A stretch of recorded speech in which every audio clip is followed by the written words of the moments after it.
recording? Yeah, we're doing like a vlog. We're just vlogging, we're talking. Join us.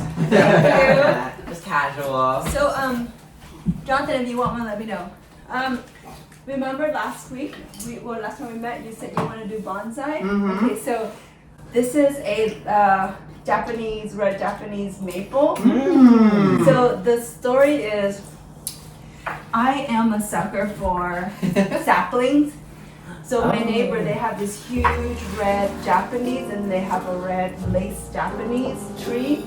So they cross-pollinate. Oh, okay. And then I saw these saplings one year and I was like, oh man, it's such a waste to let these little little saplings go. So I started collecting them and growing them. So I think these are 3 years old.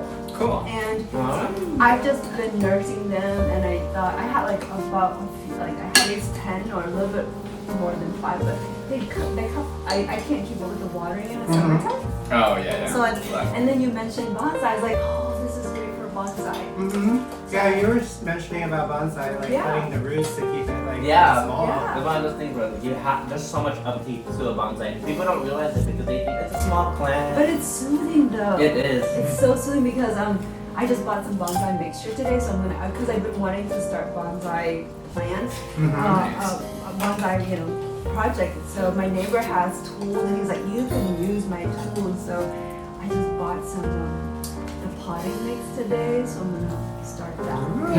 Cool. And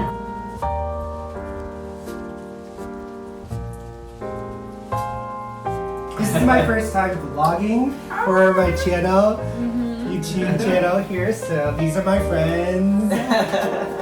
hi, So, thank you for having me. yes. So what is it called again? It's called Kinilaw. Basically, it's just like getting fish or tuna and then cooking it fresh using vinegar. Right? Getting a few more ingredients like ginger, red chili peppers, lime, onions. I can taste it. Yeah, it's really good. Can I ask you what kind of fish are we having? We're having tuna. Yeah, I think tuna. Yeah. Normally, traditionally, they use pork. And actually, this dish is what inspired ceviche in Mexico. So like when now Spanish came. So ceviche is like new to Mexico. It's a new order. So where is the origin of ceviche then? Is it from Philippines? Yeah, it's Philippines. Oh, Yeah. I see.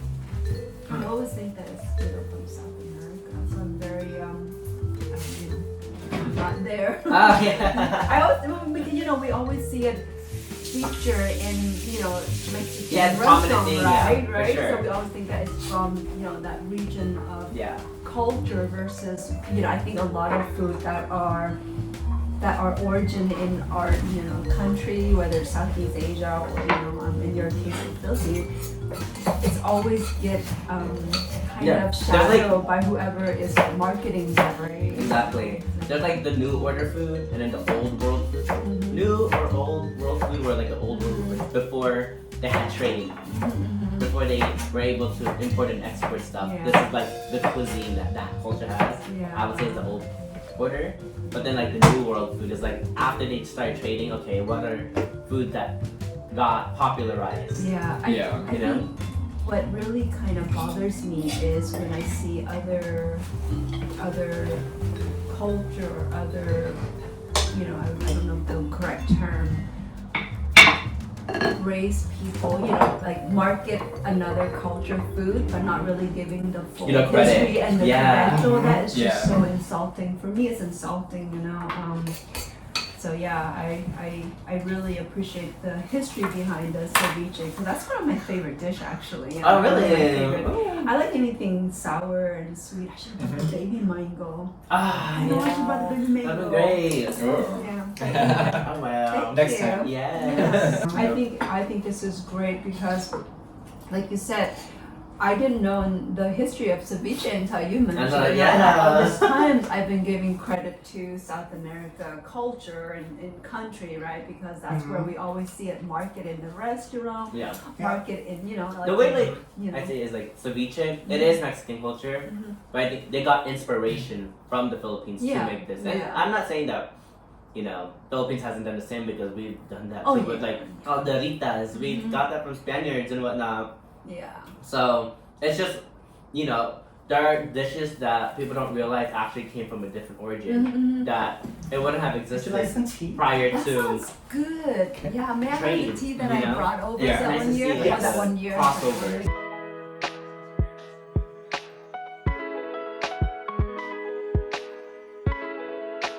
Yeah, yeah. I introduced him to the real palm sugar. Yeah. Oh, The real thing. real palm sugar. Yeah. Why is it fake? Well, no, the store one is still palm sugar, but it's a coconut palm sugar. The Canadian one is the Yes. the toddy Here, palm let's sugar. talk about this. Yep. Let's hear. Oh, it's spilled over. What's Yeah. that? Oh, So like this- this. Sugar. I'm gonna have you taste the difference, so that way Moms will show you. So this is the They're palm sliced sugar here. that you normally see at our, our neighborhood grocery store, right? And then these are the palm sugar that I traveled to Cambodia to get. Wow. How exotic. I know. I had to go. I flew to Cambodia just to get the palm sugar. I went to Cambodia specifically for this palm palm. yeah. Have a taste and So this is some Yeah. I palm did it with the sugar. pretzel. I mean, everything tastes good with sugar. Yeah. So you should break off a little bit of this and try that afterwards, or whatever. Yeah, it tastes so That's different. fine. Yeah. Yeah. We Taste want that to and then that. clear this. I wish I brought this green mango so we can make palm sugar dip so with fish sauce. So growing up, we would take palm sugar and mix it with fish sauce, and then we would dip any sour fruit with it, and that you get that sweet and sour. Yeah. savory. Perfect. Mhm. Yes. Yeah. And the bitterness too, the mango. Yeah. Yep. Mm-hmm. Okay, and then try this palm sugar. And then you have to put your finger. Right, yeah. Whatever. Because it gets a little bit That's, hard. yeah, it's very hard. I got You should have done it the other way around. Though, 'cause now this is kind of what Or have it. like Yeah, I that's can say sweet. the It difference. just doesn't have This is the the molasses Yeah. type flavors. This one has more complex taste to this Yeah. than that one. That one's just like straight sweetness, right? But this one has a little bit more sweet. Yeah. Ah, Something. Yes. I don't do French. Yeah, sorry. We don't do you, Carmen. We know you guys are country. Get out of here. Thanks for the bread. What Now do you can think? leave. It's good. I like it. Let's snack on this all night. All day. So in Cambodia, before we had white sugars and stuff, palm sugar was the go-to sugar for a lot of the dishes. I mean, I'm speaking as if I know a lot. I mean, I lived here all my life, but I've always remember my first trip to Cambodia was 1992, and I remember like palm sugar was like the thing that my mom has in her kitchen when she cooks. There's no white sugar, so. Yeah. But now it's become very popular, and it's like really there's more need and there's not a lot available. And the only thing about palm sugar that I think that might be not, I mean, in terms of like health wise, any sweet is always going to be limiting, right? Yeah, you have to admit. To Cambodia. I know. Because I love to be. We should, you know what? We should take a trip and do like a cross country kind of like backpacking. I would love to. Do that with you guys. I would love to. Move do the that. beauty or something like that. Yeah, I told my husband I want to start out like south and going up north. Like by foot, walking, busing, whatever we can, like a 3 weeks backpacking trip. He's like, no, I'm not gonna do it. I need a group of people to do it with me, Yeah. Gotta make sure I pack my Zeke, What's a Zeke? my mosquito repellent. Oh, did you get Did you have attacked when you were Zeke, there? Zeke, yeah. Did you get attacked when you were there? Luckily I had some like lemongrass oil. No, ish, yeah, citronella. But they were going like towards my aunts. They're crazy. They were like, oh, their thighs, and they're crazy because people don't realize that the mosquitoes in Asia, their proboscis is so long. I know. They're huge. Their eyes are bulging out and everything. Crazy. Oh my gosh, talking about mosquitoes. Actually, so when I went there the first time in 1992, 94, I go there at least once every couple of years back then because my mom. And you think mosquitoes bad now? Back then, you cannot be sitting outside and you can hear them like bzzz. Yeah, oh, yeah. It's like so bad. And then you know you would go like this. It's sort of like and you have like a whole bunch in your hand. Yeah. That's so interesting though. So were you there in Cambodia the whole time with Phi? No, I don't go with me. I'm with my family. Oh, that's right. Did you Okay, have fun? I got the. Yeah, that's fine. mixed up. I mainly wanted to go because I found out my grandmother was going, and she hasn't been back there since Khmer Rouge. Wow, Yeah. that's a long And so for me, like I wasn't planning to go. Now during your that time. grandmother is Khmer, right? Come on, yeah. Okay. And I wasn't planning to go there, but when I found out that she was going, it's like, okay, she's already like pushing 80. What other chance will I have to really go to Cambodia with her, right? And so I was like, okay, it was a unplanned trip, but I tried to make it work, you know? Yeah. And that's fine. I was able to meet family members that I've never met before in my life. Interesting, the ones in Cambodia.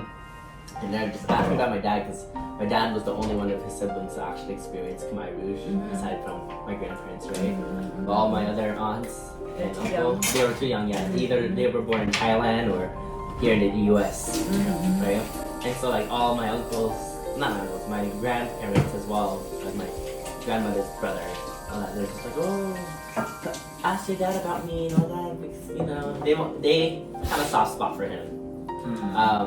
But yeah, no, just like learning my dad's side and learning more about the culture actually in Cambodia and not just some random website. Yeah. I think, you know? what I appreciate is, so I came in with my maternal grandmother, you know, I left the country about I would say late 1980 probably. So when I went back with my grandmother, I think out of all the grandchildren that she has here, I'm the only one who actually got to go back with her twice before she passed away. And so that was a lot of memory, you know, that I treasure. And so yeah, I think it's so great that you got a chance to do that. Yeah. And I'm bummed that when I was younger, I didn't realize how much about my culture and my family history that I don't know of, and only my grandmother had that information, you know. And because she was, I think there's a part of my grandmother that are very painful. There's a part of her life that I think most of our grandparents, there's a part of their life that are painful, whether it's their experiences in the Khmer Rouge time or in the transition of coming to the US, you know, there's so many, right? And so we don't talk about those things. We don't talk about family history, we don't talk about family ancestry, we don't talk about what life is like, right, prior to Khmer Rouge or post Khmer Rouge or even in our assimilation here in the US. We don't talk about it, so I don't know about other family. I can only speak for my family, but after my grandmother passed, there were so many things I learned from my mom about my family that I wish I had that opportunity to hear from my grandmother, you know. And so I think our elderly, we are slowly losing them. You know, we're losing that generation of our culture. So I think it's up to yourself or myself or us now. Now, how do we want to preserve this? How do we want to preserve their legacy, their life, their experiences? Because I tell you this, in 30 years, in 40 years, somebody's gonna want to know and somebody's gonna want to see that, right? Yep. But I don't want them to see and read from a third person, a third You want party a direct story, I want direct story, word for word, not much editing, right? And so it's like, ideally it would be video, because then you see all like their mannerisms, the body behavior and whatnot, hear the tone, you know, all that. So like if we could start like documenting everything. You know, like I would love to have a project where we identify, you know, we allow our seniors and aging, you know, and grandparents, right, come forward, even our parents too, come forward and, you know, through video, even just a 5-10 minute, you know, snippet of what happened.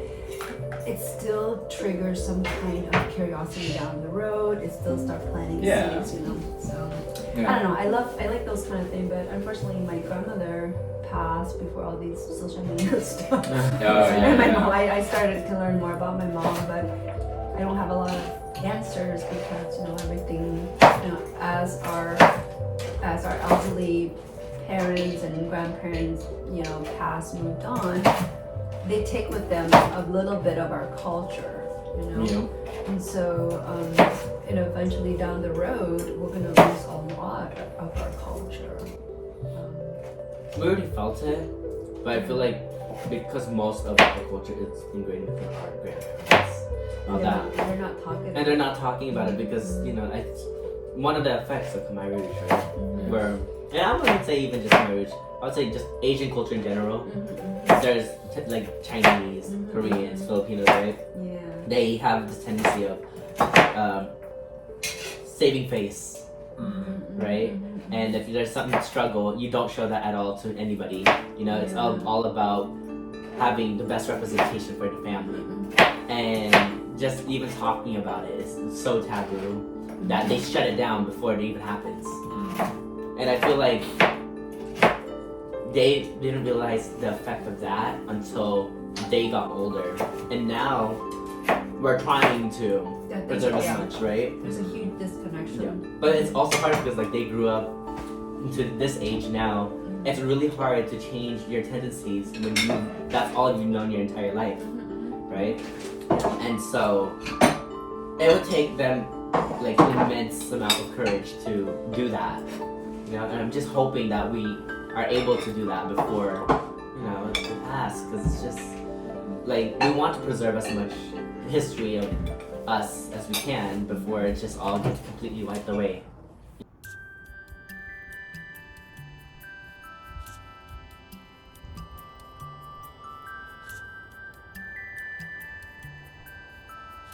Dude, I was 7 back then. He would have been in his early 50s, right? Oh, okay. Yeah, because I'm 40. Yeah. I'm 50, and I was about when Khmer took over. I was like 17, 18 months old.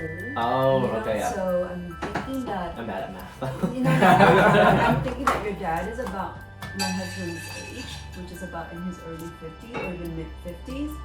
Yeah. Right, and so you know, I think there's a lot of factors. I think you know. The thing about Khmer Rouge is you can't standardize everybody's experience because everybody, even though yes there are atrocity and genocide and execution and killing going on, but everybody have a slightly different experience. Like for example, my aunt and my grandmother, my uncle, my maternal side, they didn't have a lot of hardship in where they were at, so they didn't really experience a lot of like starvation or They were bad brainwashing. They were bad treatment and everything to labor reading canal, things like that. But with my mom, because we were separated, my mom and my dad went to a different part of the country. There were execution and killing and things like that. But it wasn't like she didn't really witness herself. You didn't really see those. It was kind of done out done in a different area. But with her experience, there were still some flexibility where she can, have more access to certain food. I mean, like me. But then I have friends who have experienced worse than we have, where they've seen, killing and all that stuff, starvation, and harsh treatment. And so in a way, it's really difficult for survivors like your parents or like your dad and like my husband to talk about those things, because it's a very, very it's an emotion that still haunts them to this day, and talking about it brings a lot of pain and sorrow. and so they were, you know, growing up, even though we live in the U.S. and we grew up, but there were no proper assessment or handed down of tools that we can use to help soothe.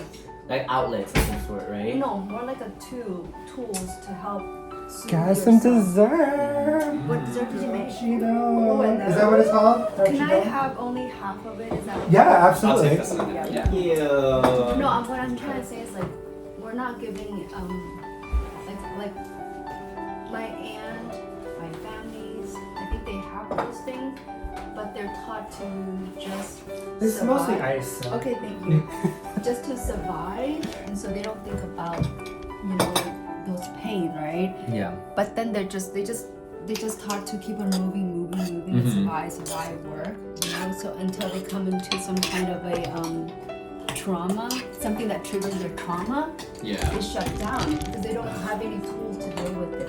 The trauma itself was never actually Yeah. dealt with. It It's just not got addressed. They buried. bottled it up, Yeah. and then Yeah. once they burst, it's to a point that's so hard to. Yeah. And then who is the one that kind of had to Deal with it. Yeah. who the people who they like, you know, the punching bag. Who's their punching bag? The children, the people around them. Yeah, it's always the close people around them, or the one who's feeling that effect of outburst, you know, because of something triggers, and they don't know how to handle that energy. They don't know how to process that. Like You know? regulate it Yeah, in a way that regulate it. is healthy. So how do we, when we are frustrated and anger, what do? We lash out. We lash out verbally, we lash out physically, we lash out emotionally, and we shut down, you know, right? And so there's so many different, and I think, I would say majority of the people that I come in contact with who are Khmer, you don't have to put this on record, you don't want to. Yep. Is that's we all experience that kind of treatment. Yep. And it's a PTSD that our elderly aunties and uncles and parents exhibiting, but they don't know what that is. Yeah. So they lash out. And what do? They use it as, oh, this is a form of discipline. It's like, this is our cultural discipline. No, our culture is, yes, but there are majority of other people too who have a very nice way of disciplining their kids without using verbal abuse, without using emotional you know, abuse, without using physical. I mean, we are raised in a very reactive and passive culture. Yeah. It's been passed down from our ancestors. Mhm. So it's like breaking that norm is really hard because you know, that is a form of authority. So if you don't uphold that kind of behavior, then you're losing control, losing authority, Yeah. right? And they want So- control. Yeah. So it's like, Yep. you know, that's another. You know the topic. You Yeah. know the hot topic. You know, I'm pretty sure people who hears what we say probably disagree with it because we probably have never experienced that themselves, right? And Like outsiders who aren't Khmer, they wouldn't be able to understand. even Khmer too. Oh. Yeah, no, even our Khmer too. Yeah. It's really like like we are taught that you don't. Those are your family baggage and shit, right? And back to what you said. And you're upholding family honor Oh yeah. and keeping things hush hush because that's shame. That's part of Yeah. society's shaming. It's taboo. Yeah. Right. So you don't want people to know your parents beat you up, right? It's embarrassing, right? So yes, there are, I think, a lot of people experiencing it, but they're not gonna come forward and share that with you because it's not something they're gonna be proud of, right? Right. And again, even the people who we think have it all together, we don't really know what goes on because they don't open them about Yeah. stuff, right? Yeah. So I don't know. I feel like most of what I hear about our culture, it's more negative, more sad, and more positive, you know? So Or like they feel bad. You know, oh my god, I feel bad for you guys. But then again, it's like every family is like that. Like it Yeah. doesn't matter what color you are, right? It just hits differently when harder in our community. Yeah. And gets compounded by American culture. Yeah. Being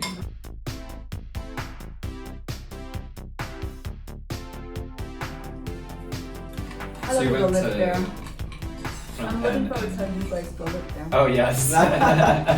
So are we. Cheers. What part? of Guys, Khmer would you support get? our No, they're gonna channel. go. We They're want to move there right Yes. now. Please send us to Cambodia.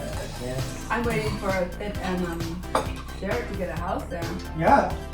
No. Yeah, we can't do anything yet until like 3 years because we're doing our just figuring out like how to get there and live comfortably. Yeah. Like easy life. That's what we Well, we want. have to figure out where I'm so we're lucky going that to. Like, I mean, like Phnom Penh's Yeah. like a cool city, but like, do we actually want to live there, or do we just want to visit there? Yeah. Mhm. You know, like, do we want to live in the country, or are we going to get bored in the country? Mhm. Like, I don't know. Like, we have Yeah. to kind of feel it out. Yeah, we've been watching a lot of YouTube, especially like the Campbell vlog. Campbell Love- vlogs. it- it's Have you so- watched it? have you ever watched Campbell vlog? Campbell vlog. He's a white dude that lives in Cambodia. He's married to a Khmer person, and they now have 2 kids, 2 young daughters. And but he was actually born there because his family moved there, and then he went back and forth to He's an cities. expatriate. Yeah, so he goes back and forth. So now he's there. So. But he grew up there, so he's fluent. Yeah, he speaks Khmer really well, and everyone like knows of him, of his channel. And People come up everything. all the time, like, So oh, Campbell Vlog, hi. We want to stay in your condo. Yes, please invite us to your condo. Yes, I would that's like other to home. stay So, couple nights. but anyway, like he really I love his channel just because he shows that it's possible to live, you know. It is, yeah. And like Like, what when he somebody- also shares like what the ins and outs of like what to do and what not to do and like who to trust and all that stuff. So Yeah. mhm. And the fact that he's giving it in the perspective of like a foreigner who doesn't even look Khmer, Mhm. right? Mhm. It shows, okay, if a person who's a foreigner can do it, then why Uh-huh. can I? Right? Yeah. I mean, you know, I always want to go live in Cambodia when my mom was alive, you know, when she was alive, and that was my thing. I want to go live there and be with her. But now that she's gone, I don't feel like I have a place, because, you know, she has, I mean, her house is still there, and now it's occupied by my stepbrother, but I just don't feel like it's my house, you know? Oh, So, right, yeah. so I don't know, I don't know if I don't want to live there now. I wouldn't mind living there actually, Mhm. so I just don't think I can afford anything in Phnom Penh. It's Yeah. just outrageously expensive. Yeah. How much is it over in Phnom Penh? I mean, there are still houses like outside of Phnom Penh, like way outside of Phnom Penh, I think that is still affordable. It's more like condos, really nice there. Yeah, Mm. but yeah, I really would love to have a house out. I think my husband and I were to go live in. I think we'd probably rather live in Batam, because that's his Yeah. hometown. And I think, you know, Do you wanna partake in what is it? How do you say it? We're starting a compound there. Right, yes. Yeah. Would you like to be part of A our cult. compound? You want to join our cult? I want to have like a garden. Yeah, I mean like, hey, Is it legal there? Get some happy pizza. hey. If they have happy pizza, which Yeah. is marijuana pizza there. Yeah? Technically, I think it's not legal, but it's sort of the like. Under Who's the stopping table. them? Right. Who's stopping them? No one's Right, really. no one's really. I mean, technically here it's illegal too. You still, know, but if I had took my father advices a long time ago, I think I would be rich, because it's so funny. He came to visit us in 1997 in Brampton. We took him out to brunch, dim sum, and I had a couple of my friends, and he was like, "Why don't you guys just grow marijuana?" They're like, you know, I'm like, "Oh, that's not legal here. We can't do that." You know, and then now they finally legalized. I'm like, "Oh man, I should have." Yeah, I would have been ahead of the market. I know. Ahead of the Yeah. curve. Yeah. You could have bought a house. I would. Right. That would have been.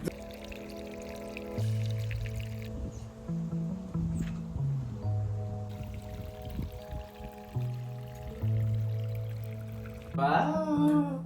I mean, like the idea Yo, for my me, go-to like, choice then, if I like ever what, like what, how I envision myself there is to help people. to help with mental health. See, for me, Do you know what I mean? Yeah, for me, Right. So, I really want to see myself supporting survivor of domestic violence, traffickers, young women traffickers. I really want to do that work. Honestly, that like, sounds hard for though. me, like if I ever retire and I have enough resources, financial resources, that's what I want to go and do. I want to live in Cambodia. Mhm. Not counseling because I don't have the licensing, but because I have so much experience, as a social services provider, I can definitely do, kind of like therapy, licensed therapist, Yeah. I can see myself like that too.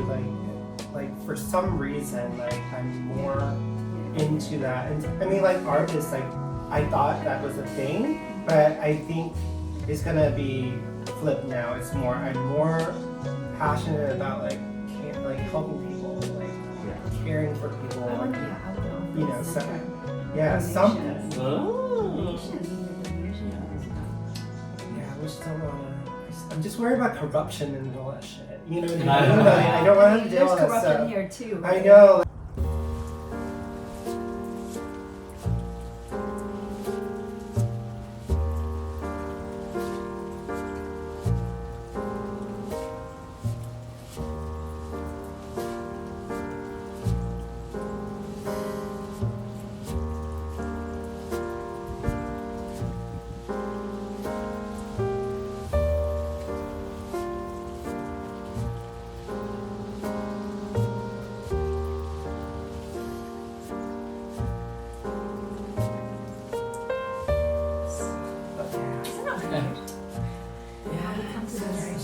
I know. Weird. We're having Also- this conversation. This conversation. Yes. Yeah. But yes. Yeah.